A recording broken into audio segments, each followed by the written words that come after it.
Hi everyone, you're watching Working to Relax here. I got a live feed for you today. I hope this is going to be kind of interesting to some of you. Um, got the day flight home today, and it is Memorial Day weekend 2018. And I don't get too many people to follow me that actually get on and watch my videos, so I don't know how many people are actually going to see this, but this is just the winterization of my trailer. And I thought I'd kind of show you guys a little bit, save me some time with editing and everything else, and you can kind of see what I do and don't go through with this. So we got her home, and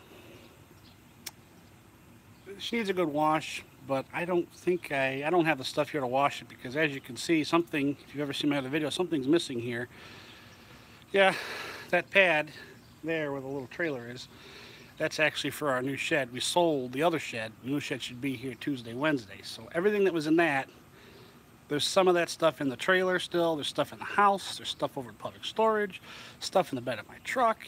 So I don't have anything here to really do too much with. My toolbox is in the house. So I can work on stuff to a point, but not too much. So we got the trailer home. I've been doing a few little farting around projects, just kind of got the windows opened up, air awning rolled out, just airing things out.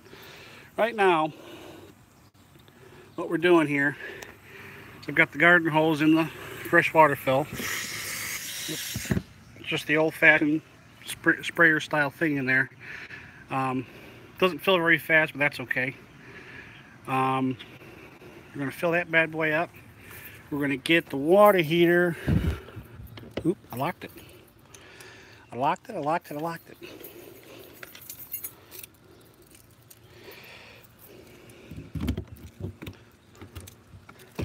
There we go. I wash it so much the VIN tag's gone. So we need my breaker bar with the extension,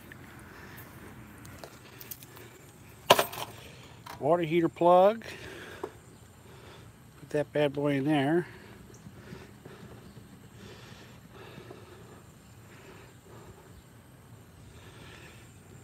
You have to excuse the shakiness. This is all off the iPhone while I'm, light it, make sure it runs, all that is.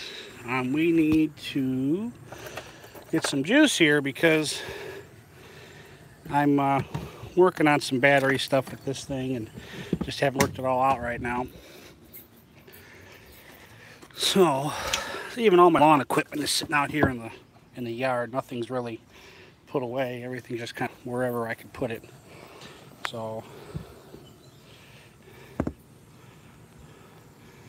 oh boy, there we go. Now we got juice. Okay, so bearings are coming one of these days. It's kind of hot today, not something I want to fool with today. As you can see, a bird christened the trailer a while back. I got to get that cleaned. And the topper isn't exactly, all the awnings and stuff are pretty old, and not old, but dirty.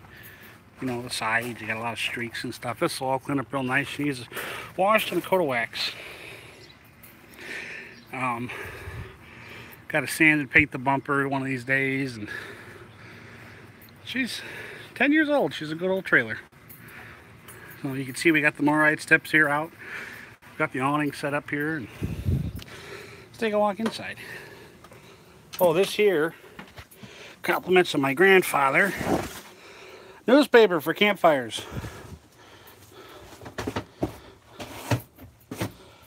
So, like I said, the camper is just loaded with just all kinds of stuff. I mean, look at this stuff. That's actually for the trailer. That's a vent we're going to put in the kitchen one of these days. My two of the chairs, this chair here you saw in my one picture, some material, parts for the camper. And I'm going to play around with the Victron today, learn a little bit more about it and how it works. Got my wheel chocks in here. They belong out there.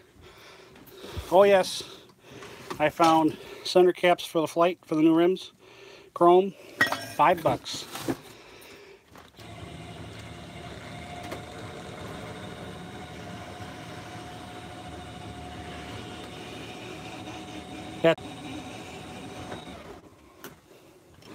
Yep, if you see that thermostat, 91.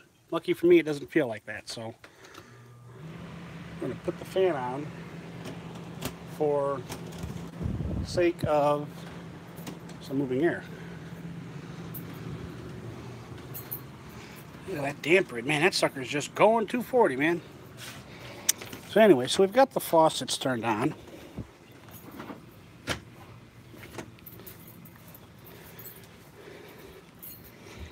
And you come back here. Sorry, guys.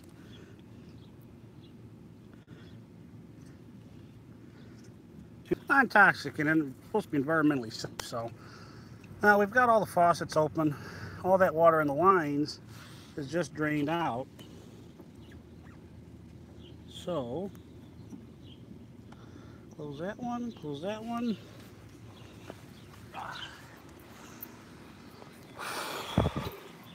Take a walk back inside here.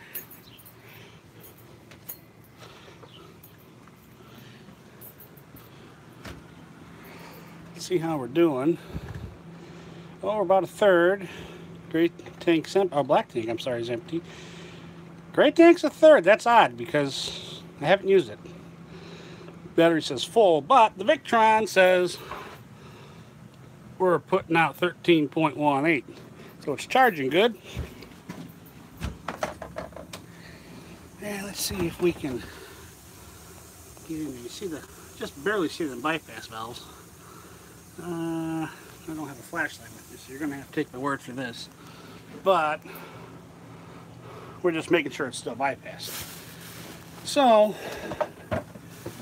we'll empty all this other trash out of my sink because, yes, I still have some cleaning up from the other projects we've done.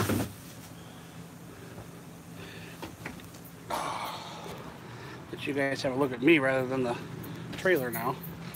So once you drain out the antifreeze out of the lines, I like to go back and shut off the faucets because I like to be able to control what's going on. So just me, you don't have to. So okay, water pump. Hopefully I've got the water pump set to de-winterize. And it looks like I don't. So, ooh, no good luck for you guys. That'll help you a little bit.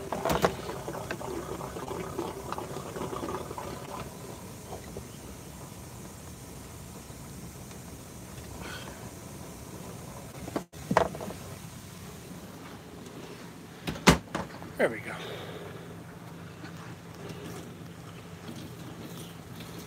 All that pink. You know what this reminds me of is a Ghostbusters movie, number 2. The old school ones from back in the 80s and 90s that had that green ooze stuff. That's what I always think about when I think about the pink antifreeze.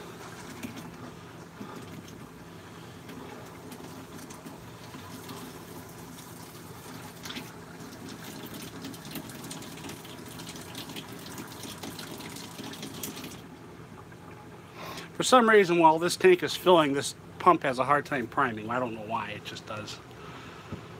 So, while that stuff, sorry about that, while that stuff's going, we'll kind of chit-chat a little bit more about what we're going to be doing here. So, what we are going to be doing is doing the, maybe I'll put this on my phone clip, maybe that'll be better. There we go. So what we're going to be doing here is letting that fresh tank fill, and I like to do that only out of spite that then I know the tank sensors all work correctly, because if you lose a ground wire, your tank can read empty all the time even after it's full. So I like to fill it up, because if the wire breaks, a mouse chewed it. You know, I have moved this thing around a little bit this year without actually using the trailer. It's been to work twice. One of those was working back for the steps. The other one was we took it to work, and then I had to go to the car dealership with the truck and the trailer a few weeks back. Another story, maybe a little later on. So it's been on the road a little bit, but I haven't used it yet. So at least this way I can know that my sensors are all hooked up correctly. Still showing a third. Black tank, gray tank. Anybody that does watch this that has any advice or stuff on the Victron over here, battery monitor, I would sure like any advice you have as far as setting it up. I'm not sure I set it up correctly. When you have the camper plugged into the truck or the house, or I even have a 1.5 watt, solar panel that I've got out on the front of the camper for when it's in storage, to help keep the battery charged without having to disconnect it, so the Victron can keep counting the consumed amp hours. I really like to know how many amp hours it consumes, you know, throughout the year with being in storage, using the trailer, having it hooked to the truck. You know, I can't deviate that up as to, you know, what's going on, when. But I would like to have it hooked up for the year and know what it uses. I think between that and our usage, I think that would help us determine too what all we need for battery bank. So, but yeah, I'd like any advice that you might have in understanding this one. This one is the BMW 7. Oh boy, I think it's a 720. It's a smart one with the Bluetooth connectivity. The only thing about the Bluetooth I can't say I don't like it. I guess I wish it could, and I guess I understand why it can't. It's all with your device, but I wish there was a way. You know, the camper's parked about a block or so away from our house. I wish there was a way to connect the phone to the trailer when it's over there and check on the battery life. That would just have been nice. But that's just me. Of course, that probably would have cost another $200 to do that too. But you know, just saying. Oh, as you can see too there, my CO detector and my smoke detector aren't in yet. Those ought to be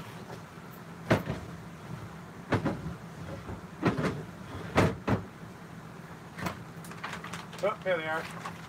They're in the cabinet over the sink. So pull the batteries out. Like I said, we haven't used it yet, so I'll put new batteries in that. I think we got some I need a 9 volt, and I think it's 2 AA, or I think it's 2 double or 2 triple for the other one. But yeah, so don't have any trips really planned for the season yet. I mean, I'd like to do mine for this dinette, but I kind of gotta bounce it off Mom first, because if she can't sit at the table, then there's no point. And as you saw, I'm walking through the set of rims, and then the rest of the stuff is actually for the camper. It's just not put where it belongs. Some of that goes under the bed. Can't get under the bed right now. You know, I still have a few of those projects to finish up.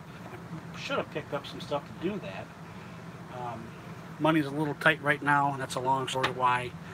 I wanted to be doing more stuff for this year so that we could go down to my sister's in Arkansas. Just so happens yesterday she closed on her not brand new to her house, a true blue official log cabin, 7 bedrooms, 3 bathrooms. She's talking about moving on up in the world, boy. My brother and sister-in-law, sister and brother-in-law have moved up.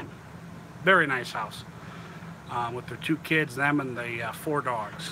And it just so happens the people who lived there before had a travel trailer. So fingers crossed, there's a 30 amp hookup on the side of the house, and sewer and water nearby. We won't have to stay in a hotel when we go down there. You know, we can bring a camper with and take, you know, do a half a drive one day and half a drive the next day instead of driving 8. I think it's like 17 hours from here to their house.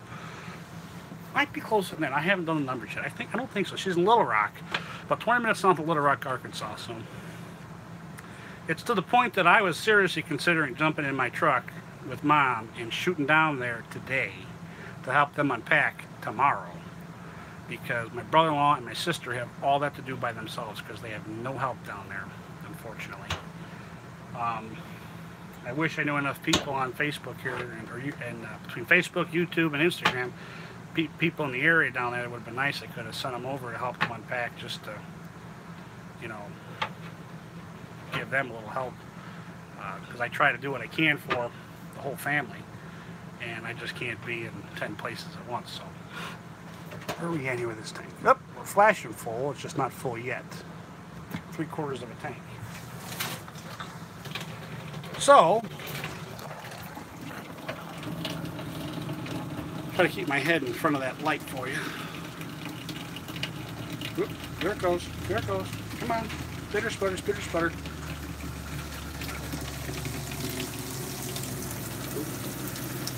It doesn't work if you have the clip on the phone.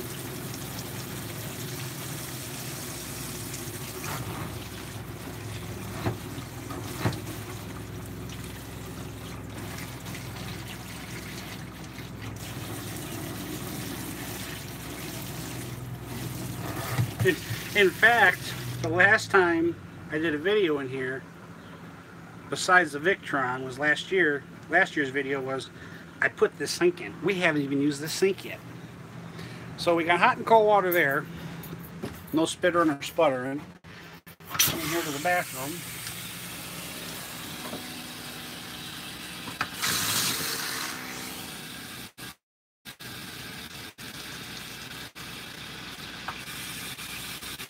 All that heat's ran off. And then this guy here, stay up there.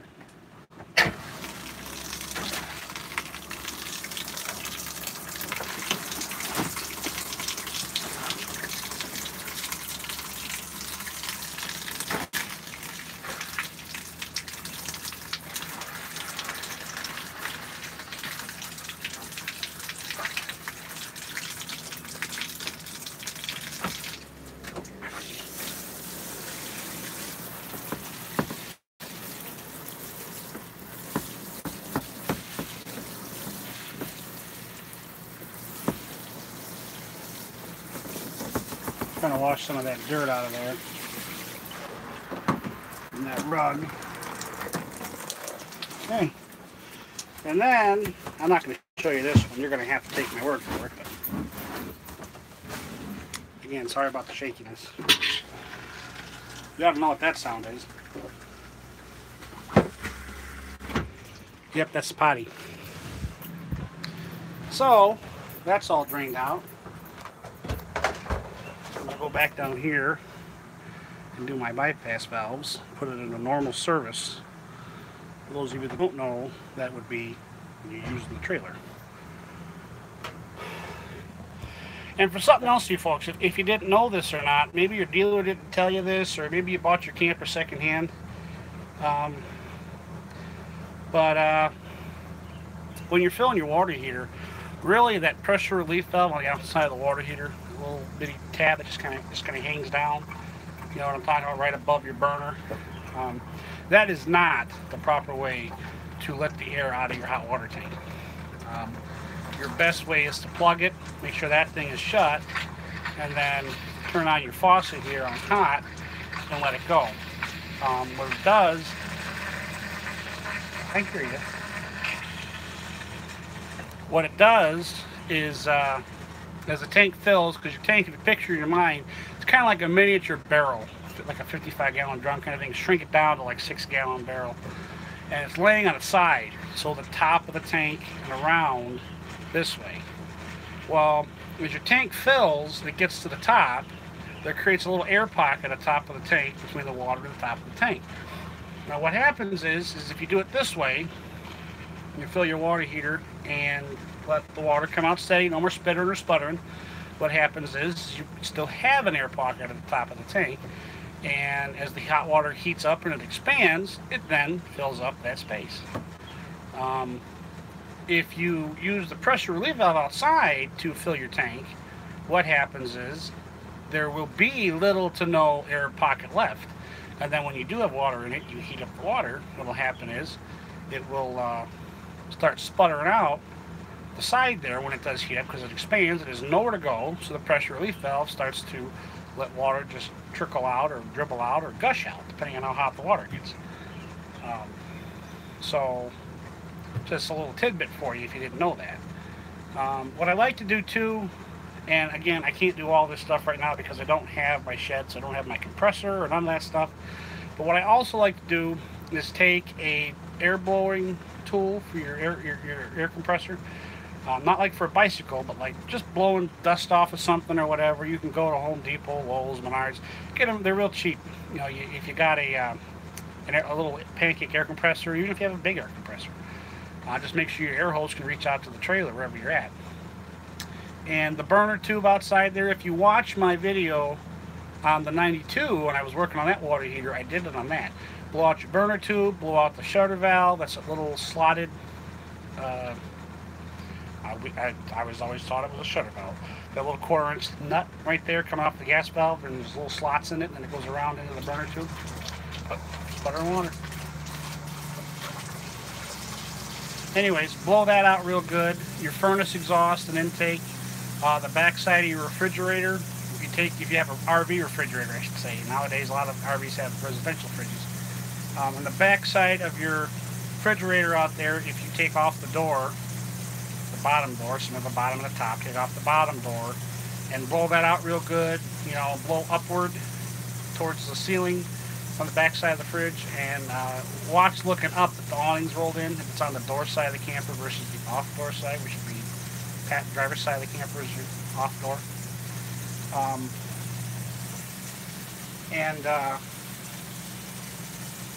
You're trying to get any dust, sediment, or maybe sometimes insulation might kind of sag and cover up some of the fins. That causes the fridge to overheat and not work as efficiently as it should. If you know where your burner assembly is, which is on the right side of your refrigerator, you'll see the gas lines and everything going into the gas valve, and then it comes out in a real skinny silver tube, and it goes into the right side of the refrigerator like a little silver box, and it's got a round chimney light that goes up. That's your heating element and for the gas and the electric. Down at the bottom there's a little door you can slide open if the dealer showed you this, or if you knew this. And inside there, you can see your flame. Blow in there real good with your air compressor, you know, your air gun. Blow it real good. You'll sometimes, I had one at work I just did the other day. It was actually for another employee. I was getting his ready for him for the season, and doesn't use it very much. It sits a lot, unfortunately. And when I blew out this burner tube, I got a ton of rust. Not dirt, rust. Very common. And what happens with that rust is if the fridge is running and that rust falls on top of the flame is no longer, it's not the steady flame it should have been. It's kind of lazy and kind of blowing outward, you know, instead of just kind of, if you picture it's kind of blowing up straight. It'll just kind of blow kind of at any old place. Hope you like the little demonstration there. And what will happen is that can actually cause a fire. And that's where you'll have problems too. So you want to make sure that that situation is not going to happen to you. That is good routine maintenance, especially for you folks that are full-timers. If you're out there in the desert, in quartzsite or any other dusty environments, you should make it a habit to cleaning out the back of your refrigerator more often than just running down the road. If you're one of those folks that goes from campground to campground, if it sits in storage for long periods of time, you use it 2 or 3 times a year, whatever, you need to blow out the back of your refrigerator. Excuse me. And like I said, that's just good maintenance. It seems to be, if I recall correctly, I believe the #1 cause of fires in RVs is a refrigerator. So if you have an RV fridge, please maintain your fridge. If you don't know what you're doing, please take it to a certified dealer. Have a mechanic, have an RV service, somebody service your fridge and clean it like they should. I think you can even read through your manuals. You think I'd know this being a tech, but I've never really read my books that much on my trailer. So when you're learning the way I have over the years, you don't have time for the books. So unfortunately. And again, with the dealership stuff, if you have a good service center that you also strongly recommend having them do an LP leak test, which is a drop pressure test they should be performing. They should be doing it anyways. At least that's our feeling at Jayco. I guess I probably shouldn't have said that. But anyways, my shop manager is very adamant about that. So go out here and make sure the propane bottles are on, which I can't do because I have my solar panel on here. Can I sneak in here? Maybe. Maybe not. Ow, ow, ow, ow. Don't get your finger caught in the knob. That hurts a little bit.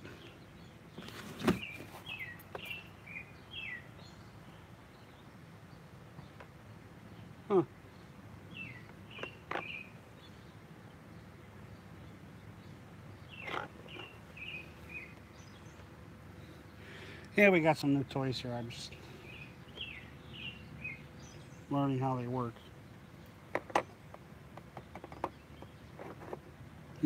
Anyways, we'll get into that once I know if I like that or not. I'll give a review on that, I guess. Again, one thing I can't do is an LP test at the moment. But here I have a good, what do you call it for you? Good lessons learned here.